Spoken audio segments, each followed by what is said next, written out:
शेतकऱ्याला सांगू इच्छितो, एल निनो असो या नसो, आपल्या भारताला दोन समुद्र आहेत. एक अरबी समुद्र आणि बंगालच्या खाडीचा समुद्र. अरबी समुद्रातून जरी नाही पाऊस आला, बंगालच्या खाडीमधून पाऊस येणार आणि शेतकऱ्याची पेरणी होणार. म्हणून मी म्हणतो एल निनो असो या नसो, आपल्या दरवर्षी महाराष्ट्रात पाऊस येणार हे निश्चित आहे. आणि काय झालं, प्रसारमाध्यमातून खूप ऐकायला भेटतं की दुष्काळ पडणार आहे, पाऊसच पडणार नाही. पण शेतकऱ्याला एक सांगू इच्छितो, शेतकऱ्यांना घाबरू नका. म्हणजे काय होणार आहे, या जूनच्या शेवटच्या आठवड्यात काय होणार आहे, पाऊस येणार आहे आणि शेतकऱ्याच्या पेरण्या सुरू होणार आहेत, म्हणून हे अंदाज लक्षात द्यायचा. आणि याच्यातून जर काही शेतकरी राहिले तर 10 जुलै ते 15 जुलैमध्ये पुन्हा एकदा पाऊस येईल, त्याच्यात पेरण्या होणार आहेत. पण दुष्काळ वगैरे काही पडणार नाही, म्हणून हा प्रथम शेतकऱ्यांना अंदाज लक्षायचा. काय झालं, महाराष्ट्रात मान्सून दाखल झाला, पण दाखवून झाल्याच्यानंतर परत ते स्थिरावला. पण ही परिस्थिती, वारं सुटण्याची परिस्थिती दरवर्षी कधी असते, पाऊस पडल्याच्या नंतर पुढच्या महिन्यात असते. पण यावर्षी काय झालं, सुरुवातीला आल्यामुळं हे शेतकऱ्याला असं वाटतं की यावर्षी पाऊस पडणार नाही. आणि त्याच्यामधून काय झालं की प्रसारमाध्यमातून बरंच भेडसावत आहे की दुष्काळ पडणार आहे. शेतकऱ्याला सर्वप्रथम सांगतो, यावर्षीचं साल सगळ्यात चांगलं राहणार आहे.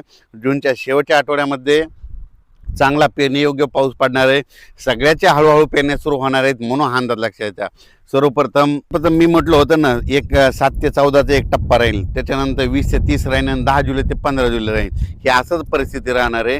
यावर्षी जून महिन्यात थोडाफार पाऊस कमी राहणार आहे, जुलैमध्ये जास्त पडणार आहे, ऑगस्टला कमी राहील, सप्टेंबर ऑक्टोबर परतीचा पाऊस धुमाकूळ घालणार आहे. पण दुष्काळ वगैरे काय पडणार नाही. तर तुम्हाला सांगते, यावर्षी शेतकरी हिताचं साल आहे, शेतकऱ्यासाठी खूप चांगलं आहे. शेतकऱ्यांनी घाबरून जाऊ नये.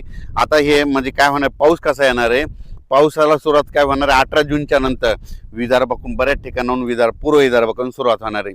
18-19च्या दरम्यान पूर्व विदर्भाकडून ते पाऊस मराठवाड्यापर्यंत येईल.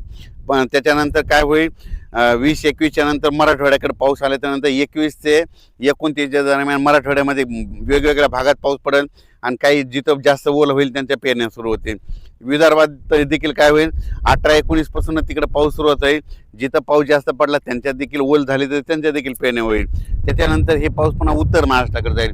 मग उत्तर महाराष्ट्राकडे काय होईल, म्हणजे विदर्भापासून उत्तर महाराष्ट्र सगळं टोक, हे टोकते ते टोक आहे.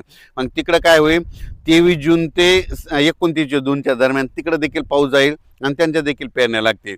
पण शेतकऱ्याला आणि पश्चिम महाराष्ट्र, सातारा, सांगली, सोलापूर त्या पट्ट्यामध्ये काय होईल, तिकडं देखील 23 जून ते 29च्या दरम्यान काय होईल, तिकडे देखील पाऊस पडेल आणि तिकडे देखील पेरण्या होती.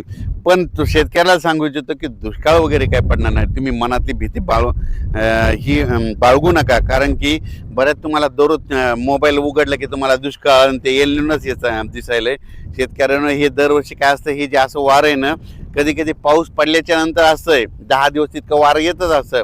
तर तुम्हाला सांगू इच्छितो, 19 तारखेच्या नंतर, 19 जूनच्या नंतर राज्यामध्ये हे उन्हाचा पारा देखील ते कमी होणार आहे.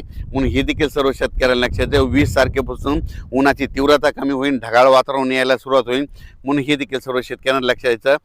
पण राज्यात मात्र जूनच्या शेवटच्या आठवड्यात चांगला पेरणीयोग्य पाऊस होईल, वेगवेगळ्या भागात पडेल. पण शेतकऱ्याला वाटतं की सगळीकडे पहिल्याच दिवस येणार, सगळीकडे नाही पडणार. काय होणार, दररोज वेगवेगळ्या भागात पाऊस पडेल आणि दाखल होईल, म्हणून हे लक्षात घ्यायचं.